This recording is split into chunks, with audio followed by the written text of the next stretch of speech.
அனைவருக்கும் வணக்கம். நம்முடைய prelims and mains point of வியூல ஹிந்து பேப்பர்ல என்ன இம்பார்ட்டன்டான நியூஸஸ் இருக்கு அப்படிங்கிறத பார்த்துட்டே வரோம்.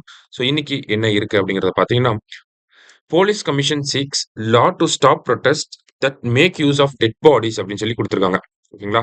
ஸோ என்ன அப்படின்னு பார்த்தோம்னா, நமக்கு சமீபத்தில 5வது காவல் ஆணையத்துடைய பரிந்துரைகள பத்தி நெறைய பார்த்திருந்தோம். சரிங்களா? இந்த மாச தொடக்கத்திலிருந்தே பார்த்தோம்னா, 5த் போலீஸ் கமிஷன் அவங்களோட ரெக்கமெண்டேஷன்ஸ் பேஸ் பண்ணி நெறைய ஆர்டிகில்ஸ் பார்த்திருந்தோம். ஓகேங்களா? 5த் போலீஸ் கமிஷன் பார்த்தோம்னா, சி.டி. செல்வம் அவர்கள் தலைமையில இருந்த ஒரு கமிஷன் ரிப்போர்ட் சப்மிட் பண்ணியிருக்காங்க. நெறைய மாற்றங்கள சொல்லியிருந்தாங்க. அதுல இன்னொரு சஜஷனா இங்க ஒரு ஆர்டிகிலா குடுத்திருக்காங்க. என்ன ஆர்டிகில் என்ன சொல்லியிருக்காங்க அப்படின்னு பார்த்தோம்னா, தமிழ்நாடு அரசாங்கத்த ஒரு சட்டத்த இயற்றச் சொல்லியிருக்காங்க இந்த காவல் ஆணையம். என்ன சட்டம் அப்படின்னு பார்த்தோம்னா, Tamil Nadu honour of dead body act அப்படின்னு சொல்லியிருக்காங்க. Tamil Nadu honour of dead body act அப்படிங்கிறது. ஸோ எதுக்காக இந்த Tamil Nadu honour of dead body ஆக்ட்ட இயற்றணும் அப்படின்னு சொல்றாங்கன்னா, நமக்கு நெறைய நேரங்கள்ல செய்திகள்ல பார்த்திருப்போம். இறந்தவர்களுடைய உடல வச்சு சாலை மறியல் பண்ணி போராட்டம் பண்ணக்கூடிய மக்கள்கள நம்ம பார்த்திருப்போம். ஓகேங்களா? ஸோ அவங்க ஒரு காரணத்துக்காக போராட்டம் பண்ணுவாங்க. உதாரணத்துக்கு பார்த்தீங்கன்னா, இந்த குற்றவாளிகள உடனே கைது செய்யணும். இல்ல உடனே இழப்பீட்டு தொகை வழங்கணும் அப்படிங்கிற காரணங்களுக்காக அந்த குடும்பங்கள், அவங்களோட உறவினர்கள் எல்லாருமே சேர்ந்து போராட்டம் பண்ணுவாங்க. ஆனா, இதனால என்ன ஆகுது அப்படின்னு பார்த்தீங்கன்னா, பெரிய லா அண்ட் ஆர்டர் ப்ராப்ளம் வருது. டிராஃபிக் கன்ஜெஷன் ஆகுது. ஸோ அப்ப இதெல்லாம் பண்ணக்கூடாது. மக்கள் இதிலிருந்து இந்த ஒரு வழக்குல இந்த ஒரு நடைமுறையிலிருந்து மாறணும் அப்படிங்கிறதுக்காக தான் இந்த Tamil Nadu honour of dead body act அப்படிங்கிறத பரிந்துரை செஞ்சிருக்காங்க. சரிங்களா? ஸோ இந்த எத பேஸ் பண்ணி பரிந்துரை செஞ்சிருக்காங்க அப்படின்னா, சமீபத்தில ராஜஸ்தான் அரசாங்கம் வந்து இதே மாரியான ஒரு சட்டம் கொண்டு வந்திருந்தாங்க. அதாவது ராஜஸ்தானோட சட்டத்தின்படி பார்க்கிறப்ப, பொதுமக்கள் யாருமே இறந்தவர்களுடைய உடல வச்சு எந்த ஒரு போராட்டமும் பண்ணக்கூடாது. ஏன்னா, அந்த இறந்தவர்களுக்குன்னு உண்டான டிக்னிட்டிய நம்ம பாதுகாக்கணும் அப்படிங்கிறத சொல்லியிருக்காங்க. அவங்களுக்கு தேவையான இறுதிச் சடங்குகள பண்ணி அவங்கள புதைக்கணுமே ஒழிய, அவங்களுடைய இறந்த உடல்கள வச்சு போராட்டம் பண்ணக்கூடாது அப்படிங்கிறத சொல்லியிருப்பாங்க. அடுத்ததா பார்த்தீங்கன்னா, அதே ஆர்டிகல்ல இன்னொரு விஷயம் சொல்லியிருப்பாங்க. நமக்கு 144 தடை உத்தரவு அப்படிங்கிறது தெரியும். கிரிமினல் புரோசிஜர் கோடு கீழ பார்த்தீங்கன்னா, 144 தடை உத்தரவு போடுவாங்க. இதுவே இப்ப பார்த்தோம்னா, பாரதிய நாகரிக் சுரக்ஷா சங்கீதாக்கு கீழ செக்ஷன் 163 மாறிருச்சு. முன்னாடி 144 தடை உத்தரவு அப்படிங்கிறது இப்ப 163 மாறிருச்சு. தடை உத்தரவு இன் தி சென்ஸ் ப்ராஹிபிட்டரி ஆர்டர்ஸ் அப்படின்னு சொல்லி சொல்லுவாங்க. சரியா? சோ இந்த ப்ராஹிபிட்டரி ஆர்டர்ஸ என்ன பண்ணணும்னா, அ அரசு அதிகாரிகள் வந்து டூ த லெட்டர் இத இம்ப்ளிமெண்ட் பண்ணணும். உடனடியா செக்ஷன் 163 போட்டதுக்கு அப்புறமா உடனே எல்லாருக்குமே இந்த தகவல பரப்பி விடணும். வைட் ஸ்ப்ரெட்டா நமக்கு இதனுடைய அவேர்னஸ் இந்த மாரி இந்த இடத்துல இந்த பகுதியில இன்னும் 2 நாளைக்கு தடை உத்தரவு போடப்பட்டிருக்கு அப்படிங்கிற தகவல் எல்லா மக்களுக்குமே போய் சேரணும். அந்த பகுதியில இருக்கக்கூடிய எல்லா மக்களுக்குமே போய் சேரணும். அதே மாரி அந்த அதிகாரிகளும் அந்த தடை உத்தரவு வந்து சரியான முறையில நடைமுறைப்படுத்தணும். யாருமே டிஸ்ஓபே பண்ணக்கூடாது. இன்கேஸ் டிஸ்ஓபே பண்ண ஆரம்பிச்சுட்டாங்க அப்படின்னா, அது பெரிய லா அண்ட் ஆர்டர் ப்ராப்ளம கிரியேட் பண்ணும் அப்படிங்கிறத இன்னொரு ரெக்கமெண்டேஷனா குடுத்திருக்காங்க. சரியா?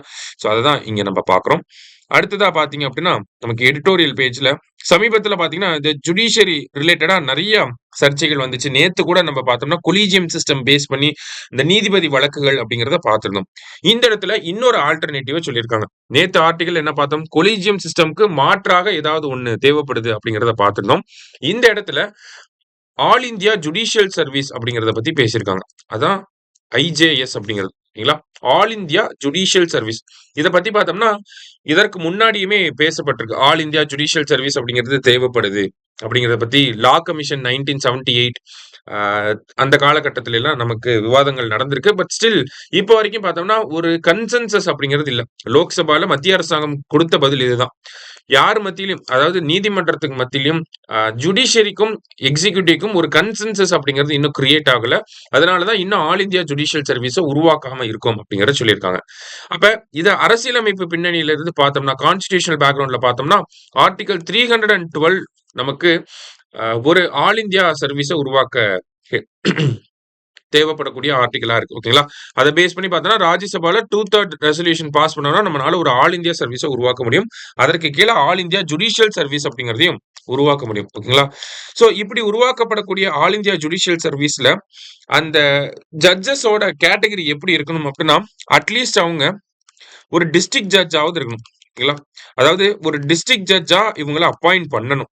ஆல் இந்தியா ஜுடிஷியல் சர்வீஸ் அப்படிங்கிற எக்ஸாம நடத்தி, அந்த ஜட்ஜ அந்த செலக்ட் ஆகக்கூடிய கேண்டிடேட்ஸ என்னவா அப்பாயிண்ட் பண்ணணும் அப்படின்னா, டிஸ்ட்ரிக்ட் ஜட்ஜா தான் அப்பாயிண்ட் பண்ணணும். அதுக்கு கீழ போயிறக்கூடாது. அதுக்கு மேலயும் போயிடக்கூடாது. ஓகேங்களா? ஸோ அட்லீஸ்ட் டிஸ்ட்ரிக்ட் ஜட்ஜ் ஆவது இருக்கணும். ஓகேங்களா? அதுக்கு கீழ போயிறக்கூடாது. முக்கியமான விஷயம் இதுக்கு கீழ போயிறக்கூடாது. ஓகேங்களா? ஒரு சப்பார்டினேட் ஜட்ஜாவோ அந்த மாதிரி வந்து போயிறக்கூடாது. அட்லீஸ்ட் ஒரு டிஸ்ட்ரிக்ட் ஜட்ஜாவாவது அவர அப்பாயிண்ட் பண்ணணும். ஓகேங்களா? இது முக்கியமான விஷயம். அட்லீஸ்ட் என்னவா அப்பாயிண்ட் பண்ணணும் அப்படிங்கிறது. ஏன்னா நமக்கு ஆப்ஷன்ல ஹை கோர்ட் ஜட்ஜ் அந்த மாரி குடுத்து கன்ஃப்யூஸ் பண்ண வாய்ப்பு இருக்கு. ஸோ ஆர்டிகிள் 312 இதுதான் நமக்கு சொல்லுது. 312 சப் கிளாஸ் 1 வந்து நமக்கு இதுதான் சொல்லுது. ஓகேங்களா? இந்த மாரி ஒரு ஜட்ஜ அப்பாயிண்ட் பண்ணணும். ஆல் இந்தியா ஜுடிஷியல் சர்வீஸ்க்கு கீழ பார்த்தீங்கன்னா, ஒரு ஜட்ஜ நீங்க செலக்ட் பண்றீங்க அப்படின்னா, அவர அட்லீஸ்ட் ஒரு டிஸ்ட்ரிக்ட் ஜட்ஜாவது அப்பாயிண்ட் பண்ணணும் அப்படின்னு சொல்லி. இப்போ இந்த ஆல் இந்தியா ஜுடிஷியல் சர்வீஸ்க்கு கீழ இருக்கக்கூடிய அட்வான்டேஜஸ இங்க குடுத்திருக்காங்க. இது நம்ம மெயின்ஸ் பாயிண்ட் ஆஃப் வியூல அப்படியே எடுத்து எழுதலாம். சரிங்களா? இப்ப ஆல் இந்தியா ஜுடிஷியல் சர்வீஸ் அப்படிங்கிற ஒரு விஷயம் நம்ம இம்ப்ளிமெண்ட் பண்றோம் அப்படின்னா, அது ரொம்ப ரொம்ப இன்க்ளூசிவாவும், ரெப்ரசன்டேட்டிவாவும் இருக்கும் அப்படிங்கிறத சொல்றாங்க. ஓகேங்களா? ஏன் அப்படின்னு பார்த்தோம்னா, தற்போது நீதித்துறை அப்படிங்கிறது ஒரு சில எலைட் ஃபேமிலிஸ் மட்டுமே அந்த நீதிபதிகளாக ஆகக்கூடிய ஒரு போக்கு இருக்க தான் செய்யுது. இப்ப போன டி.ஒய். சந்திரசூட் அவர்கள் வந்து சீஃப் ஜஸ்டிஸா இருந்தாரு. ஒரு 50 வருஷத்துக்கு முன்னாடி பார்த்தீங்கன்னா, அவரோட அப்பா சீஃப் ஜஸ்டிஸா இருந்திருப்பாரு. அந்த மாரி ஒரு டைனாஸ்டி ஒரு ஒரு செர்டைன் செட் ஆஃப் ஃபேமிலிஸ் தான் திருப்பி, திருப்பி, திருப்பி நீதித்துறைக்குள்ள வந்துகிட்டே இருக்காங்க. அந்த ஒரு போக்க நம்மனால மாத்த முடியும். ரொம்ப ரெப்ரசன்டேட்டிவாவும், ரொம்ப இன்க்ளூசிவாவும் நம்ம ஜுடிஷியரிய மாத்த முடியும். அதே மாரி மார்ஜினலைஸ்டு பீப்பிள், விமன் இவங்களையெல்லாம் இவங்களோட ரெப்ரசன்டேஷன நம்ம அதிகப்படுத்த முடியும் அப்படிங்கிறத சொல்லியிருக்காங்க. அதே மாரி இந்தியாவுல இருக்கக்கூடிய எல்லா பகுதிகள்ல இருந்தும் நம்மனால நீதிபதிகள, நீதித்துறையில சேவை செய்யக்கூடிய நபர்கள தேர்ந்தெடுக்க முடியும் அப்படிங்கிறத சொல்லியிருக்காங்க. So first thing. அடுத்ததா பார்த்தீங்க அப்படின்னா, இந்த ரெக்ரூட்மெண்ட்ட யாரு பண்ணலாம் அப்படின்னு பார்த்தோம்னா, யுபிஎஸ்சியே இந்த ரெக்ரூட்மெண்ட்ட பண்ணலாம் அப்படிங்கிறத குடுத்திருக்காங்க.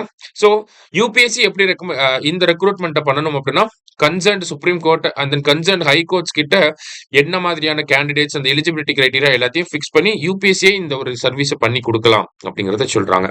அடுத்ததா பார்த்தீங்கன்னா, இந்த ஒரு யுபிஎஸ்சி பேஸ்டு செலக்ஷன் இருக்கனால, இந்த ப்ராசஸ் ரொம்ப டிரான்ஸ்பேரன்ட்டா இருக்கும் அப்படிங்கிறத சொல்லியிருக்காங்க. கொலீஜியம் அப்படிங்கிறது சுத்தமா டிரான்ஸ்பேரன்சி இல்ல அப்படிங்கிறத நம்ம பார்த்திருந்தோம்.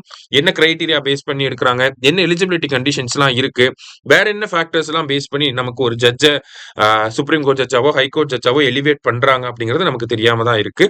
ஸோ அந்த ஒரு கண்ணோட்டத்துல பார்க்கிறப்ப, இந்த UPSC based all India judicial service recruitment அப்படிங்கிறது ரொம்ப டிரான்ஸ்பேரண்டா இருக்கும் அப்படிங்கறத சொல்றாங்க.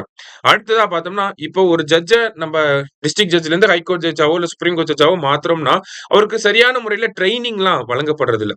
அப்ப இவங்க என்ன சொல்றாங்க, all India judicial service exam நடத்தி முடிச்சு செலக்ட் ஆகக்கூடிய கேண்டிடேட்ஸ ப்ராப்பரான ட்ரெய்னிங் குடுக்கறது மூலியமா நமக்கு இந்தியாவுல இருக்கக்கூடிய பல்வேறு வகையான சட்டப்பிரிவுகள் பத்தி அவங்களுக்கு ஒரு அ இன்னும் அதிகமான நாலேட்ஜ் கிடைக்கும் அப்படிங்கிறத சொல்லியிருக்காங்க. ஓகேங்களா? அப்ப ஆல் இந்தியா ஜுடிஷியல் சர்வீஸ் அப்படிங்கிறது ஒண்ணு இருந்துச்சுன்னா, இந்த மாதிரியான கரப்ஷன் ரிலேட்டடான பிரச்சனைகளையுமே நம்மளால அட்ரஸ் பண்ண முடியும். ரொம்ப டிரான்ஸ்பேரன்சி அப்படிங்கிறது இருக்கும். குவாலிஃபிகேஷன்ஸ பார்க்க முடியும்.